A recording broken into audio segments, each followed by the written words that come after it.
Empezamos pues este seminario para continuar con nuestro ciclo. Tenemos hoy, nos acompaña Rodolfo Guillermo Pregliasco, Willy para los amigos, que es uno de los forenses que he tenido la oportunidad de conocer y que más me han impactado en sus presentaciones y reflexiones.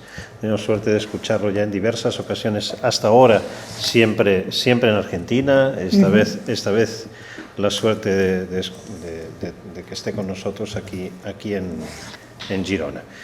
Willy es físico en el Centro Atómico Bariloche, en Argentina, director del grupo de física forense de ese mismo centro, co-coordinador junto a Leonardo Sacomano del Manual de Evidencia Científica al que nos referimos antes, también cofundador de esa asociación .f de .forenses. Realmente escucharlo hablar desde la física acerca de los problemas de la aplicación y de transportar los problemas del derecho, de la prueba jurídica al análisis científico y al revés, los problemas de la expertise científica al proceso judicial, es un gusto. Hay no tanta gente que esté en el medio camino de esas dos cosas y que tenga la comprensión de los dos ámbitos. Del ámbito científico es una de las personas que más y mejor le escuché esa comprensión de los problemas en su traslación al ámbito científico. Así que sin más, Willy, es tu tiempo y estamos encantados de tu presencia acá. Bueno, no puedo dejar de agradecer la invitación de Jordi. Debo decir también en reciprocidad que es de los pocos abogados o gente del derecho que me da placer oír.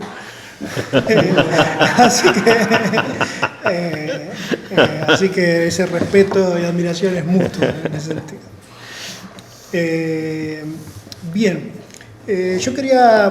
Mi experiencia es un poco extraña, así que no puedo dejar de empezar con algunas consideraciones sobre qué es lo que hago. Yo soy doctor en física, trabajo en el Centro Atómico de Bariloche. Ahí tienen una foto del lugar en el que estamos, en invierno. El lugar está en la Patagonia Argentina, pero es un gran centro de investigación en ciencia del país. También se hace la carrera de ingeniería nuclear, o sea que se desarrollan actividades que tienen que ver con la actividad nuclear de la Argentina. Y un día yo trabajaba en ciencias básicas, en colisiones de iones con átomos, en aceleradores de partículas, pero un día vino la inquietud de un juez. Había un físico que fue mi mentor, que trabajaba habitualmente asesorando a los jueces, que fue don Ernesto Martínez. Y luego de hacer nuestra primer pericia, dejé todo lo que era investigación básica y me dediqué a hacer pericias y asesorar a la justicia, porque encontré que, para mi sorpresa, la formación de un científico en lo que es el análisis de la prueba, en analizar un volumen de evidencia grande, era muy buena formación. Y que uno podía hacer un aporte aún sin darse cuenta a veces. Aunque no estuviera la física por medio necesariamente. ¿Sí? Es la formación lo que da herramientas para hacer los análisis. Con él hemos trabajado en varias cosas, pero da la casualidad que hemos sido llamados a participar a investigar muchas causas de represión policial. Esto no es algo que hayamos buscado, sino simplemente que nos llaman en general cuando no saben qué hacer. Y las causas de represión policial son causas en las que los que habitualmente hacen las pericias están inhabilitados de hacerlo. Entonces se busca el respaldo universitario, el respaldo académico para llevar adelante esas investigaciones. Quería hacer una aclaración más. Ya volverá. El objetivo de nuestro grupo de trabajo no es el de tener un servicio de pericias, de armar un kiosquito que hace asesoramientos periciales, sino de tomar aquellos trabajos que sean un desafío tecnológico, que requiera un desarrollo de alguna técnica para que funcione, ¿sí? Que no queremos perder la identidad como investigadores en ciencia. Y creo que ese sería nuestro verdadero aporte: desarrollar nuevas técnicas, enseñarlas y seguir adelante. Además, es lo que nos gusta hacer. Ahora bien, existe un largo camino del hecho a la evidencia, ¿sí? Y a mí me gustaría subrayar esto porque muchas veces se piensa que las piezas recolectadas por la Fiscalía o por los juzgados ya son una evidencia per se. Y yo creo que hay un camino del hecho a la evidencia que podemos sintetizar en 3 pasos. Es una versión Mickey Mouse de una idea, pero en principio el hecho es algo inaccesible, es la verdad pura, es algo que no vamos a tener acceso a partir de los elementos de juicio, de los materiales registrados, es algo que necesita ser registrado de alguna manera. Entonces necesitamos un soporte en el cual tengamos un registro, una imagen, un video, un testimonio de los hechos. Pero sobre todo con las imágenes y video, muchas veces en los juzgados se piensa que la imagen o el video ya es la evidencia misma. De hecho, son 2 palabras que tienen una raíz común. La evidencia es lo evidente, lo que veo, ¿sí? Pero eso no constituye, pegar una foto en un informe, en un expediente, no constituye una evidencia. Esa foto tiene que ser de alguna manera conceptualizada, puesta en contexto, y hay que darle un valor argumentativo, ¿sí? Entonces hay que desarrollar herramientas para ir tanto de los hechos a la imagen, que no es un proceso sonso, como cómo se va de la imagen a constituir una evidencia en una causa judicial. Nuestros juzgados están muy mal preparados para manejar este tipo de evidencia. Esto es uno de los juzgados federales de la Argentina, ¿sí? Y este es el tipo de archivo que estamos acostumbrados a llevar. De hecho, en las causas en las que teníamos videos eran cajas con VHS tiradas y rotuladas de cualquier manera, poniéndose viejas y deteriorándose con el paso del tiempo. Faltan repositorios, así como hay que hacer un expediente digital, hay que ver cómo la evidencia digital se preserva y se organiza, ¿sí? Eso es una deuda que hay en la Argentina, es un problema ni siquiera visto aún. Ahora, me queda alguna consideración más. Hay algunas consideraciones que tienen que ver con cómo se procesa la imagen originalmente. Uno piensa que una foto ya es una imagen de la realidad. Y lo que hay que tener en cuenta es que las fotos tienen un montón de capas de procesamiento. Una imagen digital y una foto analógica tiene los mismos problemas análogos. Una imagen digital es la luz que llega a una cámara, que ya la luz que llega a una cámara no es una representación del hecho, que está producido en 3D, ¿sí? Es solo una perspectiva de lo que se podría ver. Y la luz que llega a una cámara sufre una serie de transformaciones. Sufre una serie de transformaciones en el detector que la recibe, se le altera el ruido, se le alteran los colores, se le alteran, por ejemplo, el procesamiento para hacer la equivalencia de blancos, se le alteran los ruidos, se comprime la imagen, eso genera sombritas y distintos artefactos. Hay un montón de procesamiento que cada vez está más incluido en los chips mismos que capturan la imagen. De tal manera que si uno no es consciente de todas esas capas de procesamiento, uno no sabe hasta dónde da la imagen. Lo menciono porque hay muchos casos, ha habido muchos casos en la Argentina donde hay gente que agarra imágenes digitales, las amplía, ve cosas muy sutiles y raras, o la pasa por programas y mágicamente aparece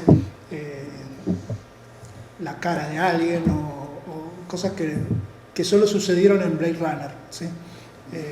Que no son posibles de hacer. Entonces hace falta gente especializada que conozca la tecnología para hacer esa primera lectura y ver cuál es el alcance de una determinada evidencia. Les voy a contar la primera causa donde las organicé cronológicamente de cómo hemos participado en esas causas. La primera causa que hemos participado con Ernesto Martínez tuvo que ver con el invento del piquete en la Argentina. ¿Sí? Allá ahora es muy común el piquete, pero esto ocurrió en la Argentina. En la década del 90, la Argentina privatizó 90 empresas del Estado. Y eso generó un montón de despedidos en todos lados. Una de las empresas más grandes en ser privatizada fue la de petróleo, Yacimientos Petrolíferos Fiscales. Y cuando ese dinero, la gente le echaron con una indemnización, y cuando esa plata se empezó a acabar, empezó a haber disturbios en toda la zona, la comarca petrolera. Y esto comenzó con una huelga de maestros que se convirtió en un piquete que siguió durante 3 semanas de conflicto. En aquel momento no se sabía qué hacer, de manera que fue a reprimir la policía, y había policía de tránsito, de comisaría, de distintos lugares. Van a ver ustedes policías vestidos de cualquier manera, simplemente peleándose con los manifestantes. No están cumpliendo ninguna función ni ningún plan estratégico. Esta es Gendarmería, que cuando llegó Gendarmería se acabó el conflicto, digamos. Pero antes de eso estuvieron unos 15 días de enfrentamientos. En esos enfrentamientos muere una señora, una ama de casa llamada Teresa Rodríguez, que fue a ver lo que pasaba porque era parte del evento del pueblo. Ya hace 15 días que estaban tirándose piedras y tiros con la policía. Fue a ver lo que pasaba y ella cae muerta de un balazo, de un tiro en la carótida. Al año que fueron los hechos, la jueza, no tenía evidencia para hacer nada. Inmediatamente fue puesto preso un policía, creo que aparece, no está en esta foto, ya se los voy a mostrar. Pone preso a un policía por una pericia que es una cosa increíble. La pericia elige arbitrariamente uno de los policías y lo ponen preso. Está un tiempo preso y la jueza se ve obligada a liberarlo por falta de méritos, y cuando al año del hecho, ante las presiones sociales y que no saben qué hacer, nos llaman. Y lo interesante es que nos llaman con una pregunta abierta, nos llaman diciéndonos qué pueden hacer. Este es un punto importante, pues son las causas que más he disfrutado en la participación y que más útil he podido hacer, porque cuando vienen con los puntos de pericia demasiado estipulados, a veces dicen con qué técnica tienen que hacerse las cosas, uno puede colaborar menos. ¿Sí? Cuanto más lo sienten a un perito a la mesa de discusión, de tratar de averiguar qué fue lo que pasó, mejor va a ser, de mejor calidad y más eficiente va a ser la información que llegue. ¿Sí? Entonces, este fue un caso lindo porque tuvimos toda la información contextual, teníamos el expediente entero a nuestra disposición. Pero como somos físicos, elegimos todo el material que era objetivo, digamos. Elegimos 3 fotos y un video que circunscribían el hecho. Les voy a mostrar las 3 fotos. Este es el puente de Cutralcó, donde fueron los hechos. Vemos un montón de policías que están avanzando sobre el puente. El puente es mucho más largo de lo que parece. Como estaban tirándose piedras y disparando, el camarógrafo está muy lejos y al sacar la foto con teleobjetivo parece aplanado, pero tiene más de 60 metros de largo el puente. ¿Sí? Esta es una foto. En la segunda foto se ve a Teresa Rodríguez en un ángulo, está recuadrada en rojo, es una más que está dentro de la multitud. Y en la tercera foto se ve a que están auxiliando a alguien que está en el piso, ella ya ha caído. ¿Sí? En las 3 fotos sucesivas se ve a la policía que va avanzando en el puente y que los manifestantes progresivamente retroceden. Además, en las 3 fotos había un video que duraba 1 minuto, que cubría el mismo tiempo de las 3 fotos. ¿Sí? Se escucha es de un canal de televisión sensacionalista que está en todas las marchas, pero por suerte han documentado muy bien las manifestaciones. He usado los materiales de ellos más de una vez. Acá hay un minuto de un video en el que se ve que ella cae. Entonces es interesante porque uno ve que ella cae, uno escucha un montón de disparos, uno ve policías con armas, pero uno no sabe qué policía está disparando en qué momento. No aparece un retroceso del arma identificable en la mano, no sale un fogonazo por... Nada funciona como en las películas. De hecho, hasta los disparos tienen bastante menos intensidad como sonido de lo que uno esperaría. ¿Sí? La primera pregunta es, ustedes habrán visto en las 3 fotos que estaban documentado el tiempo en el que había ocurrido cada una de las fotos. La primera pregunta es, nos preguntamos cuán fácil o cuán difícil sería determinar dónde estaba parado el camarógrafo y cómo puedo sincronizar fotos con videos. ¿Sí? Bueno, resulta que saber dónde está parado el camarógrafo es muy fácil. Requiere cierto entrenamiento, pero cuando uno separa un ambiente rico en objetos, por más que yo no sé nada sobre la lente que tenga la cámara, la luz viaja en línea recta. Entonces lo que está alineado tiene que verse alineado. Eso no puede cambiar por la lente ni por ningún efecto de la cámara. De manera tal que uno empieza a caminar para alinear las cosas tal como se ve en la imagen, y en muy poco tiempo uno llega a una situación tal que cierra un ojo y abre el otro y ya no es el lugar, ¿no es cierto?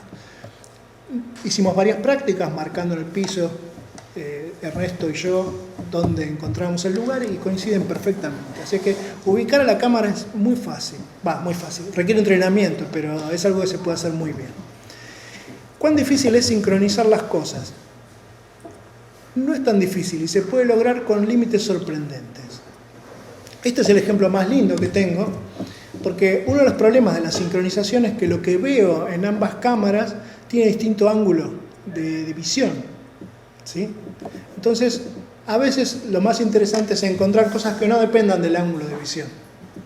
En este caso, como los manifestantes están retrocediendo, se está metiendo uno de ellos dentro de la zona de sombra de un edificio. Entonces pueden ver en la zona inferior, pueden ver varios cuadros adyacentes que están hechos están cada 2 centésimas de segundo cada cuadro. ¿Sí? Y pueden ver cómo progresivamente uno de los manifestantes que está retrocediendo se va metiendo en la sombra, su brazo va desapareciendo en la sombra. ¿Sí? Y eso se tiene que ver igual desde cualquier punto de vista. Entonces, ahí tienen la foto en el estado en el que está, y uno puede sincronizar con 2 centésimas de segundo la foto con el video. ¿Sí? Y eso lo aprendimos a hacer y siempre son hechos anecdóticos. Es interesante la práctica de trabajar con fotos y videos, es que cuando uno tiene una foto, un video, el que lo hizo tiene un mensaje. Dice, miren lo que está pasando. Pero si uno empieza a mirar los detalles, si uno deja de mirar el mensaje de la foto y empieza a mirar los detalles, hay un montón de otras historias en la foto. Y eso requiere un entrenamiento. Es algo que al principio no sucede, pero con entrenamiento uno empieza a mirar esas otras historias de a poco. Así que aprendimos muy bien a sincronizar fotos y videos, que eso tiene importancia para lo que va a seguir en otras causas. Por más que vimos cientos de veces ese video, no podíamos ver quién estaba disparando. Entonces Ernesto tuvo una idea sensacional que fue, dejemos de mirar el video y empecemos a escuchar el video. ¿Sí? El audio de un video tiene mucha más información. Mucha más información en el sentido que tiene mejor calidad.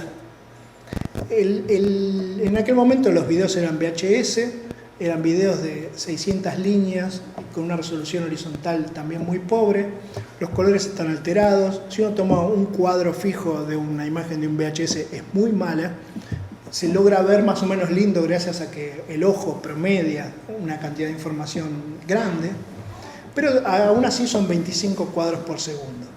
En cambio en el audio yo tengo 45.000 datos por segundo. Es un solo dato, pero lo tengo con mucha definición. Entonces acá tienen ustedes el sonido de un disparo y están viendo 1/10 de segundo. De punta a punta del gráfico están viendo 1/10 de segundo. Cuando yo les hablo, el cerebro procesa 1/10 de segundo de sonido como si fuera el mismo sonido. ¿Sí? Cuando yo les estoy hablando ahora, les está llegando mi voz directamente al oído de ustedes, pero también está rebotando en todo el ambiente y les llega un ratito después. Y eso le da una cualidad al sonido. De alguna manera, ustedes al escucharme están escuchando el sonido de mi voz y están escuchando el ambiente en el que estamos, la geometría del ambiente en el que estamos. Y eso les llega un poquito más tarde porque es un camino más largo y el sonido viaja hacia la misma velocidad. Cuando miramos el sonido del disparo, que es un sonido netamente impulsivo, que desaparece rápidamente, encontramos que efectivamente se ve un impulso, desaparece rápidamente, pero hay un montón de impulsitos chiquititos a continuación que son rebotes en los objetos que están en el escenario. Y de alguna manera, en esos pequeños impulsitos que se ven en el gráfico, yo estoy viendo mi posición relativa con los distintos objetos del escenario. Entonces el desafío fue, ¿podemos invertir el proceso? Es decir, viendo la sucesión de ecos chiquititos, tratar de determinar el origen de los disparos. Bien, hicimos una prueba, fuimos con petardos al lugar, tiramos petardos en distintas posiciones y los grabamos. Y pudimos ver que lo que estaba produciendo ecos o que los ecos que aparecían en todas nuestras grabaciones eran los 8 postes de alumbrado que estaban al costado del puente, que son los objetos más grandes que hay en la zona. Y aparecía un eco extra que tenía que ver con una pared muy lejana, que lo descubrimos escuchando ese eco grande que ven a la derecha. Ven que hay como un pum. El primer pum es el pum del arma, que llega directo. Pero después hay un pum que está ahí en 14,3, más o menos, y eso aparecía más o menos en la misma posición en todos los disparos. Y sabíamos dónde tenía que haber un objeto para que produjera eso, y dijimos, acá hay un objeto que está produciendo ecos. Ya nos habíamos ido de Cutralcó. Volvimos, fuimos a esa posición y había una pared. O sea que esa pared la escuchamos antes que verla, de alguna manera. Y funcionamos como los murciélagos, que hacen efectivamente esa operación.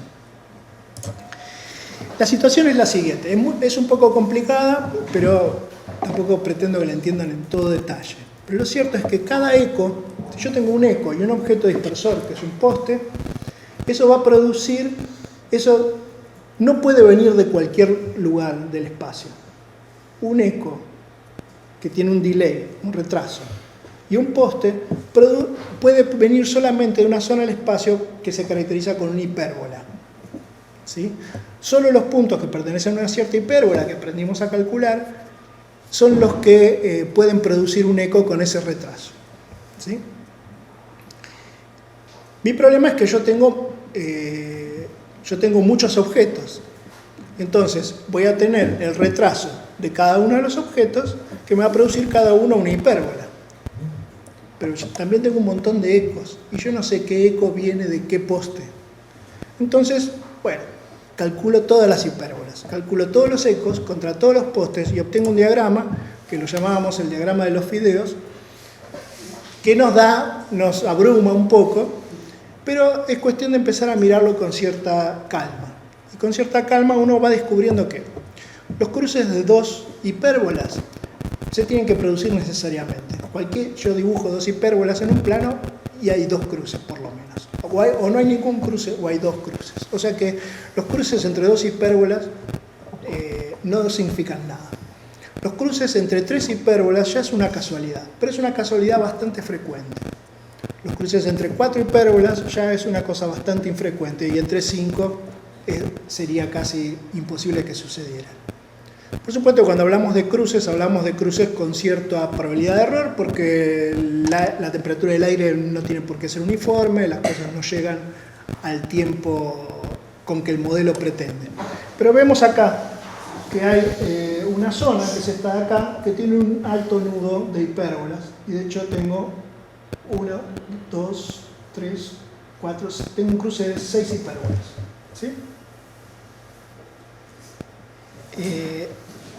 Y a continuación lo que hacemos es, hasta aquí hemos puesto todos los ecos que veíamos en el audiograma, menos ese eco grande que venía de la pared del fondo.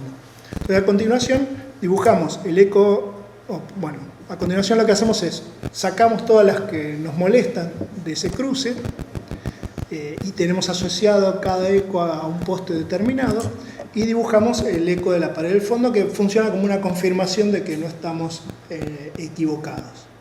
Y esto establece una zona de la cual proviene el disparo que tiene un error muy pequeño, es del orden de 50 centímetros en la dirección perpendicular al puente y 20 centímetros de profundidad. De manera que me permiten identificar quién está disparando en ese momento. A continuación, a partir de la foto, esto no es un trabajo menor, nos llevó 1 mes y medio solamente esto, vemos quién está parado en qué lugar. Y podemos dibujar quién está parado en qué lugar en ese momento. A los policías les pusimos nombres para no usar la información del expediente, les pusimos números, quiero decir, para no usar la información del expediente, y recién ahora sabemos que el policía que está disparando es el que llamamos con el número 18. Este no es el disparo que quiera Teresa Rodríguez, es el disparo más lindo para mostrar sobre el sistema. Entonces podemos ir al video y mirar en ese cuadro qué se ve.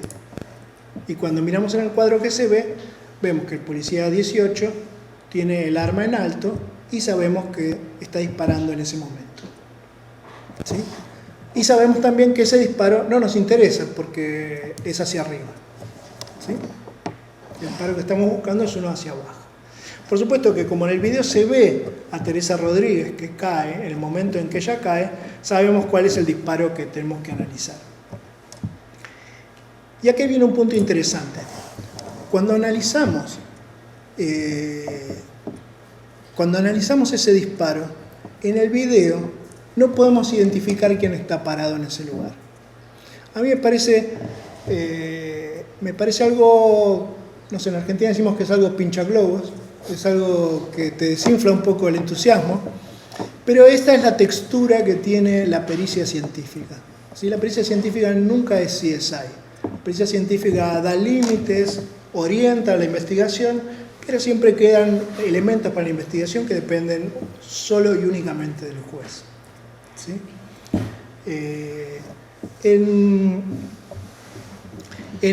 Lo que nosotros pudimos hacer bien es saber el origen de los disparos, el punto del que provienen los disparos, pero no podemos ver quién está parado en ese lugar. Sin embargo, sabemos entre qué personas y qué personas está. Teníamos 3 disparos fantasmas que no podíamos asignarle a una persona, pero los 3 disparos, ahí está graficado en función del tiempo la profundidad respecto del puente.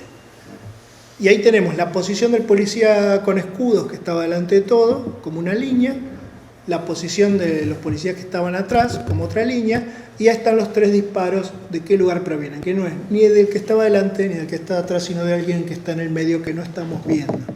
¿Sí? Se ve una sombra y se ve que alguien hay ahí, pero hay más de una persona, ¿sí? Claramente. Ahí tienen marcada la zona. Los que están de camisa clara son los que están atrás, los que están con el escudo están adelante, y en el medio se ven algunas sombras que cuando ustedes ven el video se mueven un poquito y se dan cuenta que hay más de una persona. El policía que está marcado con amarillo es el policía que había sido imputado originalmente, que en nuestro análisis descubrimos que no tira un solo tiro durante todo el hecho, y que además, si hubiera disparado hacia adelante, tendría que haber corrido riesgo todos sus compañeros, porque estaba más bien atrás en la posición en el puente. Así que esta fue la primera causa donde trabajamos con fotos y videos. Nos llevó 1 año hacerlo. La verdad que lo hice sin ninguna esperanza, y cuando empezó a funcionar no lo podía creer, digamos, fue para mí una sorpresa muy grande que realmente funcionara. Pero nos convertimos de alguna manera en expertos en algo, en saber hacer algo. Y resulta que al tiempo nos llamaron por una causa similar, donde aplicamos técnicas similares. La segunda causa en la que actuamos fue lo que en la Argentina se conoce como la masacre de Avellaneda, que fue el conflicto del año 2001, en que se nos fue un presidente en helicóptero, y en ese periodo, el periodo posterior, hubo 31 muertos en todo el país.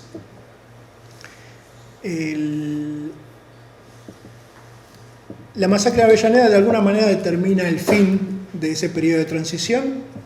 O sea, todo esto tiene un contenido político muy grande de la historia reciente de la Argentina. Y mueren 2 personas, Costecchi y Santillán. De Santillán había testigos oculares, de Costecchi no se sabía quién lo había herido. Haciendo este tipo de análisis pudimos determinar el origen del disparo y asignar una responsabilidad. Pero sucedió en la investigación de la causa que había otros hechos colaterales que al principio no queríamos investigarlos porque no, eran heridos nada más, pero cuando escuchamos la hipótesis de la defensa era un insulto, digamos, era muy, muy feo. Esperen que vuelvo.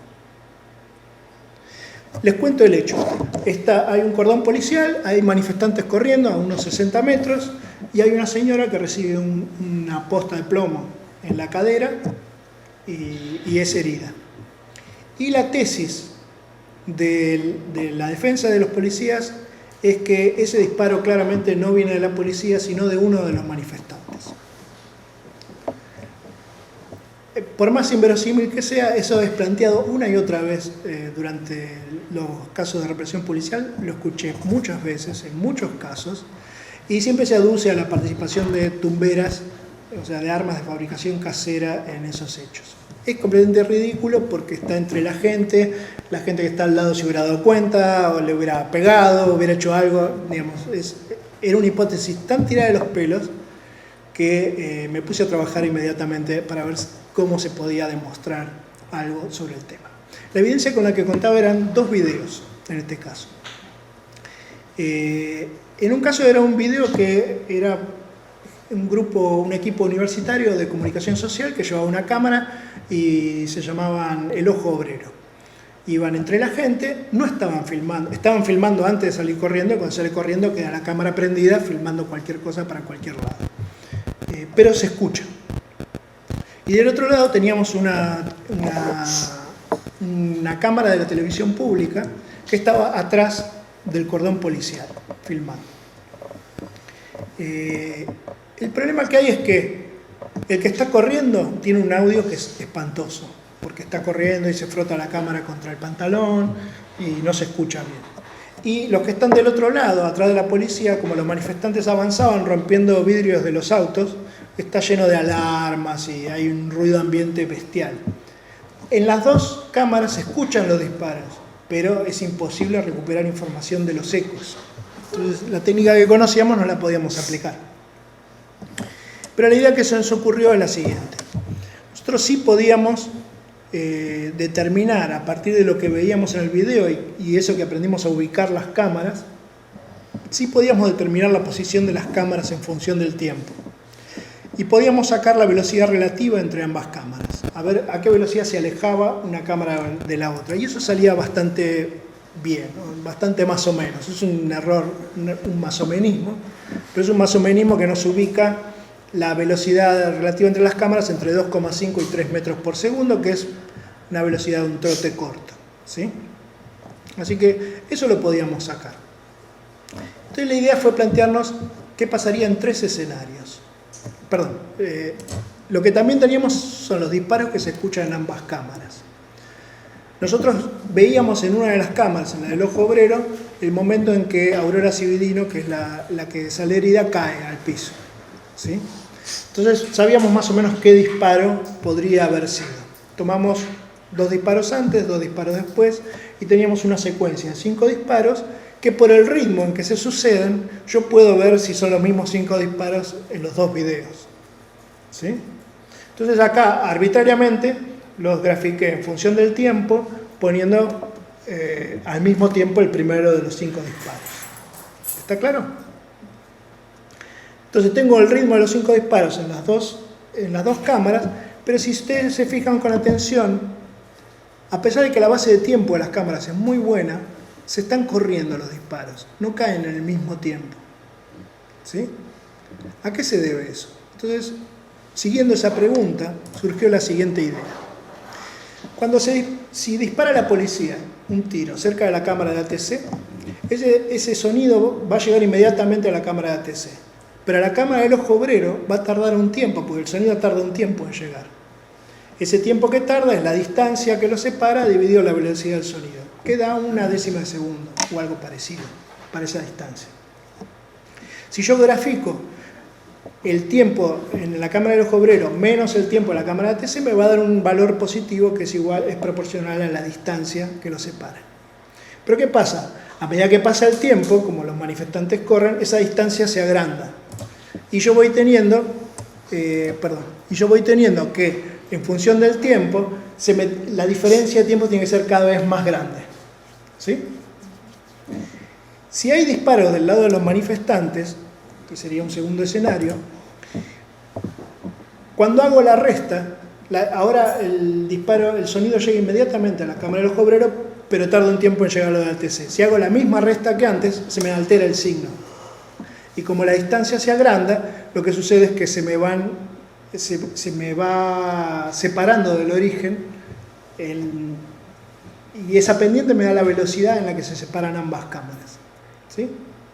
Y existe un tercer escenario, que no quería dejar hueco a la interpretación, que es qué pasaría si todos los disparos vienen del cordón policial, pero hay uno que venga del otro lado.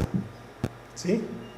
Entonces lo que sucede es que el desfasaje de un disparo que viene del otro lado tendría que ser tan grande entre las cámaras que se tendría que notar con un salto que sea del orden de 2 veces la distancia que separa las dos cámaras dividido la velocidad del sonido.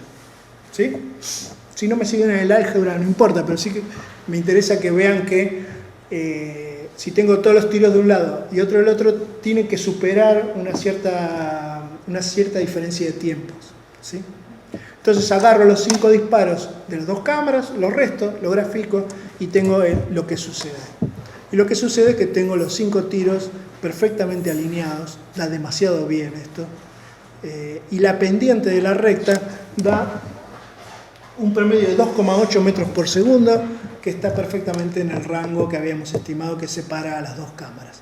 La curva que ven abajo es la curva límite, que si hubiera un disparo que venía del lado de los manifestantes, la diferencia de tiempo tendría que estar por abajo de esa curva, y está muy lejos de ser esa la realidad.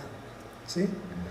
Me gusta mucho este trabajo porque es un trabajo hecho con pocos elementos y que se puede hacer muy rápido. Fue un análisis muy rápido, pero que partió gracias a que tuvimos una discusión con las partes y pudimos ver cuáles eran los argumentos de las partes. Si no, ni siquiera hubiéramos trabajado en este detalle.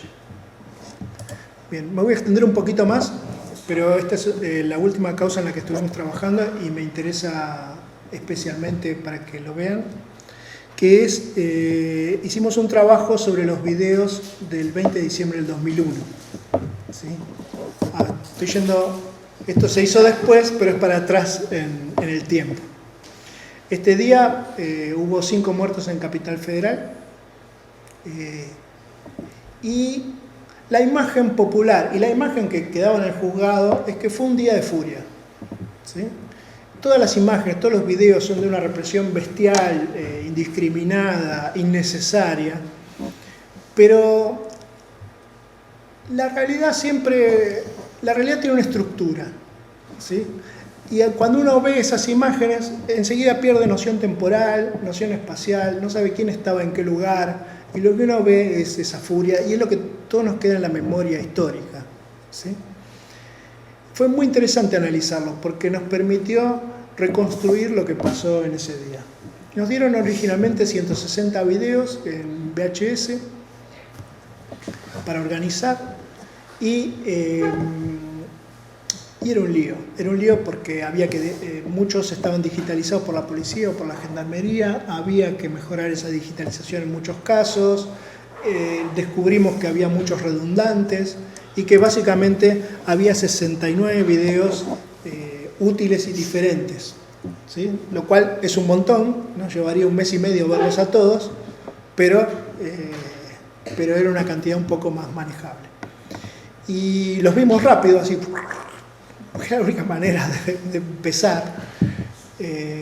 Los vimos rápido y rápidamente los clasificamos en varias categorías. La primera categoría, y eran videos de mucha importancia testimonial, eran los mismos videos de la policía.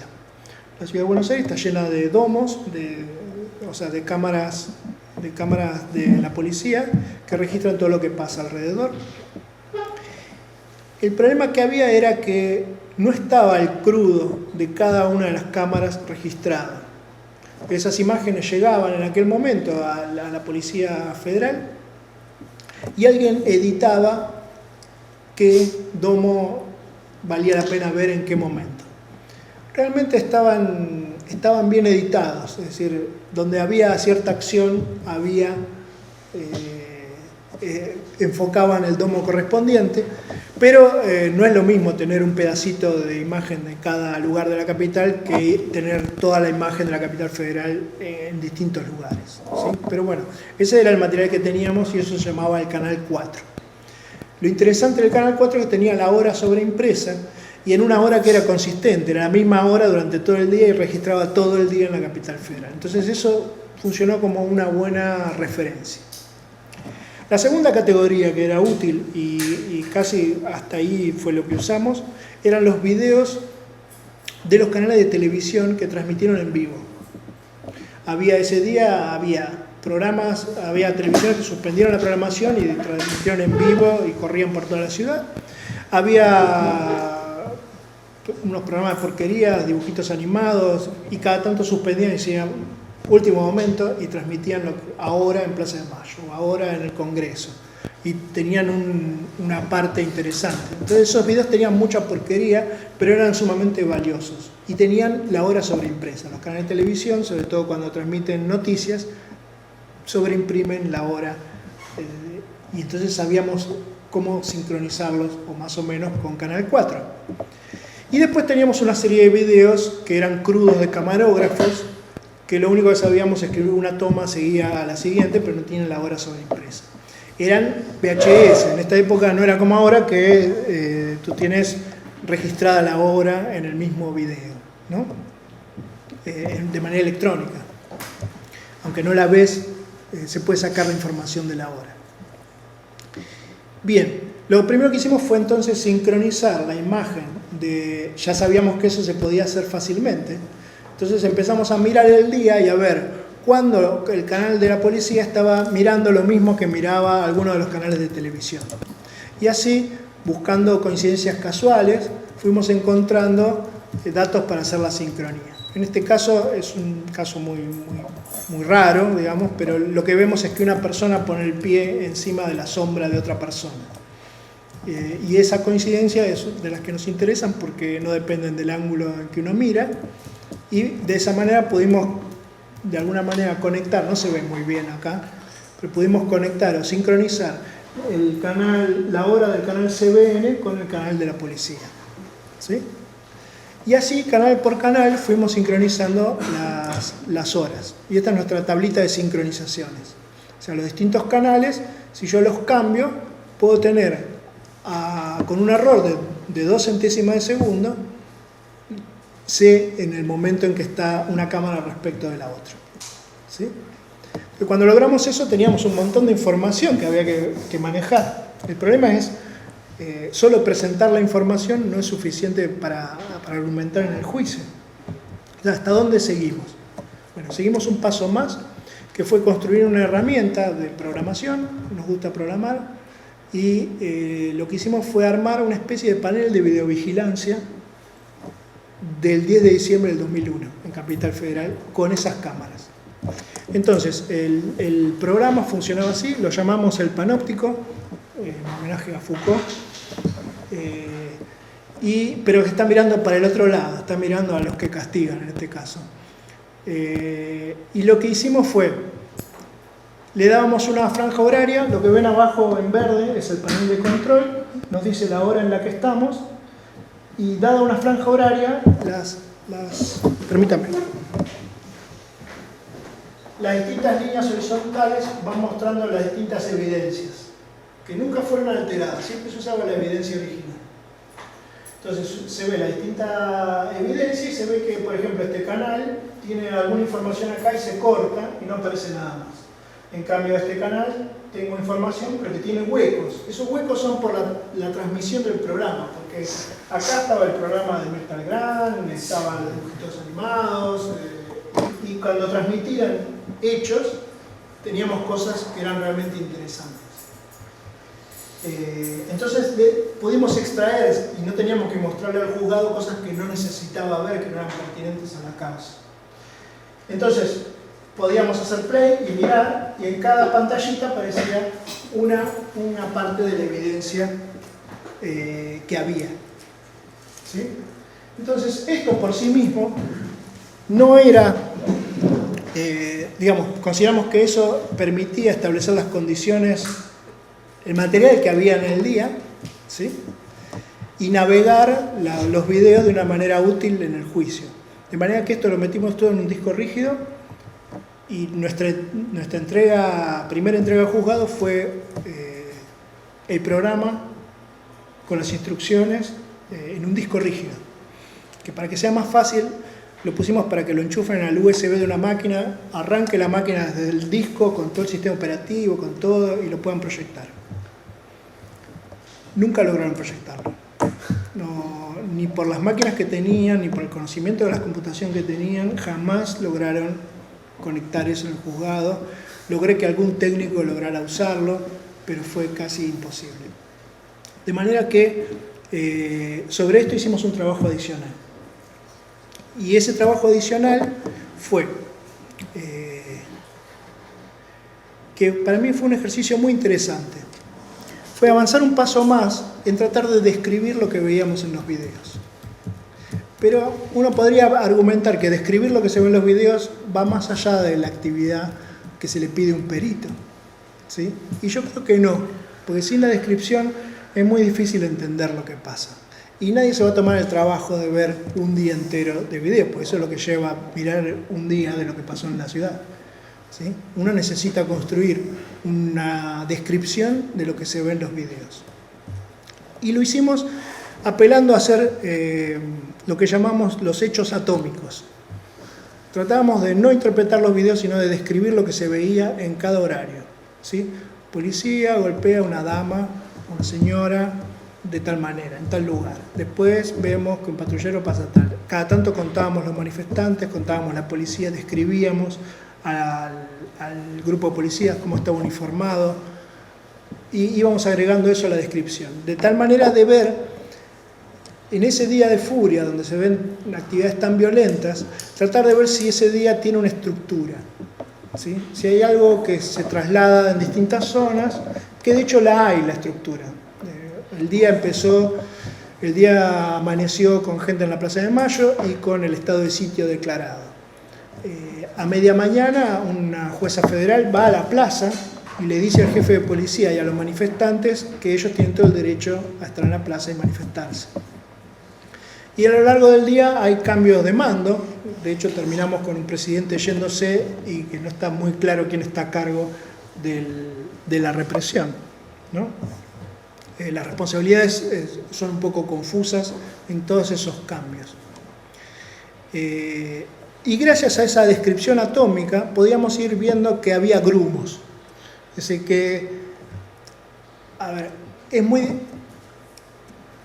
nosotros tenemos en los videos, uno dice, ¿cuánto tarda la policía en desalojar la Plaza de Mayo? ¿Sí? Porque había un montón de videos donde echaba la policía a la gente y después la gente volvía. La gente se puede ir en 15 segundos de la Plaza de Mayo, ¿sí? Y puede al minuto estar de vuelta. Y procesos que estaban muy documentados, en realidad eran brevísimos. Y procesos mal documentados eran muy largos, ¿sí? Cuando la plaza está tranquila hay pocas imágenes, porque hay poco que documentar. Entonces, con esa información nosotros pudimos hacer lo que yo llamo el mapa del día. Y en este mapa está organizado. En el eje horizontal ustedes tienen el tiempo. Y en el eje vertical tienen distintos lugares representativos de la ciudad, que tratamos de respetar la conectividad que tienen. Entonces tenemos abajo qué sucede en el Congreso, qué sucede en el Obelisco, qué sucede en Plaza de Mayo y qué sucede en la 9 de Julio. ¿Sí? Y de alguna manera se pueden ver los traslados de la gente y los cambios de comportamiento. Cada uno de los números que indica, cada uno de los números que están indicados acá, indica un capítulo de la pericia. ¿Sí? Y cada capítulo de la pericia describe, qué sé yo, presencia de Servini de Cubría, describe lo que pasa ante la presencia de Servini de Cubría, que es la jueza de esta federal, que es una especie de paz romana, es el momento más largo en el día que no pasa nada. Y es muy interesante también, fuimos anotando algunos hechos que tenían que ver cuándo llegaba el presidente a la Casa Rosada, cuándo hace un discurso, que también es muy llamativo. El presidente hace un discurso para llamar a la oposición a hacer algún tipo de pacto de gobierno, y mientras él está dando el discurso, la policía mata a 3 personas. ¿Sí? Porque las cámaras están todas pasando el discurso. ¿Sí? Es desesperante porque la información que hay viene toda del crudo, es muy difícil de sincronizar y de hecho no tenemos imágenes salvo en ellos. Y es muy interesante este cuadro porque vemos que lo que va sucediendo tiene algunas correlaciones con la situación política, y lo que nos ha transmitido la gente que participó del juicio es que los cambios de comportamiento se correlacionan muy claramente con los cambios de conducción de la policía. Entonces ayuda de alguna manera a construir las responsabilidades que le caben a cada uno. A pesar de que en las muertes en sí no tenemos evidencia de quién está disparando, pero sí sabemos qué cuerpo de la policía estaba en esos lugares, o tenemos alguna información que hace que no caiga dentro de la idea de, bueno, esto fue todos contra todos, fue un día... No, fue un día en que pasaron cosas en determinados lugares y que tienen cierto orden. ¿Sí? Nuestro único trabajo acá fue hacer la organización espacial y temporal. Bien. No, el tema es que somos un grupo de investigación y es un poco raro y difícil ver, como verán, nuestra especialización es en encontrar problemas cada vez más raros. Entonces produce un poco de angustia decir, bueno, ¿y qué hacemos después de esto? Bueno, tratamos de mantener líneas de investigación sobre los temas que vamos viendo de vacancia en física, porque hay temas de física. Últimamente me estoy dedicando mucho a la estadística, porque creo que la estadística bayesiana es muy útil para hacer un intercambio con la justicia.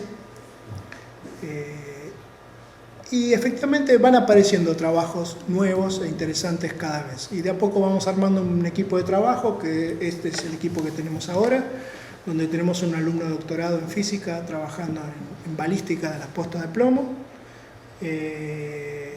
Tengo el que sigue es Ariel Salgado, que es el que está de rojo, que está trabajando en filtros Kalman para hacer estadística de posiciones en función del tiempo de distintas cosas. También trabajó en balística Martino Neto, y Natalia Piuno es bióloga y está trabajando en fauna cadavérica, y estamos haciendo problemas de estadística en el desarrollo de las moscas. O sea, la entomología forense es algo que se usa, pero que no se le da rangos de error. Dicen, de acuerdo a este análisis, el muerto murió ayer a las 3:30 de la tarde. Y no, eso tiene un error que puede ser tan grande como de un día. Entonces estamos haciendo estadística para poder entender esos problemas y tratar de hacer verdadera ciencia y no funcionar como magos o adivinos. ¿Sí? Bueno, eso es lo que tenía para contarles. Discúlpenme.